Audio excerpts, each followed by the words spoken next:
हजरत उमर के ज़माने में ना एक नौजवान था, नेक था, मस्जिद जाया करता था रात को। तो मस्जिद जा रहा था तो रास्ते में एक औरत ने दावत गुनाह दी। इब्ने असाकर ने इसको लिखा है।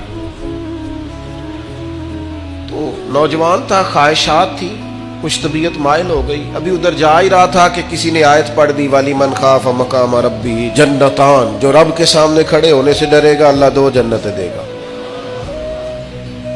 वाकई डर गया वो, वाकई डर गया। इतना डरा कि बेहोश होके गिर पड़ा। बीमारी से लोग बेहोश होते हैं, पैसे डूब गए बेहोश होते हैं, बच्चे के गम में बेहोश होते हैं। सच बताओ, कभी खौफे खुदा से भी बेहोश होता कोई देखा है? हमारे यहाँ तो रोजमर्रा ही नहीं है भाई। और बड़ी बातें हैं बेहोश होने की, डरने की, गश खाने की। बेहोश होके गिर पड़ा। बूढ़े बाप को किसी ने बताया बच्चा बेहोश पड़ा है, उठा के घर लाए। घर ला के कहा बेटा क्या हुआ? नौजवान है, चढ़ती जवानी है, पर पाकीज़ा बड़ी है। कहने लगा अब्बा जी, गुनाह की तरफ चला गया था, पर मैंने आयत सुन ली, जो अल्लाह के सामने खड़े होने से डरेगा रब 2 जन्नतें देगा। मैं डर गया था, रब वाकई 2 जन्नतें देगा। बाप रो पड़े, अब्बा जी की आंखों में आंसू आए और कहा पुत्र अल्लाह बड़ा मेहरबान है, उसके वादे सच्चे हैं, वाकई 2 जन्नतें देगा। उसने फिर एक चीख मारी और इस तरह की मारी कि उसकी रूह ही परवाज कर गई, रूह ही परवाज कर गई। कुश्तगाने खंजरे तस्लीम रा, इश्क की खंजर से कत्ल हो गए लोग।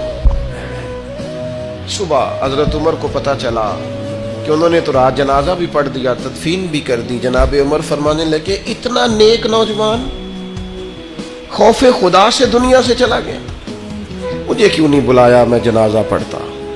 फारूक आजम फरमा रहे मेरा शौक था, मैं उसका जनाजा पढ़ता। कहा हुजूर आपको तकलीफ नहीं दी? फरमाया बताओ कब्र कहाँ है?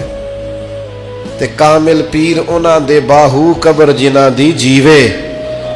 हजरत फारूक आजम कब्र पे तशरीफ ले गए और खड़े होकर फरमाने लगे नौजवान मुझे उम्मीद है मेरे रब ने तुझे 2 जन्नतें दी होंगी। इब्ने असाकर खोल के देखो तारीख बगदाद ने क्या लिखा है। हजरत सैयदना फारूक ने फरमाया उम्मीद है 2 जन्नतें दी होंगी। कब्र के अंदर से बोला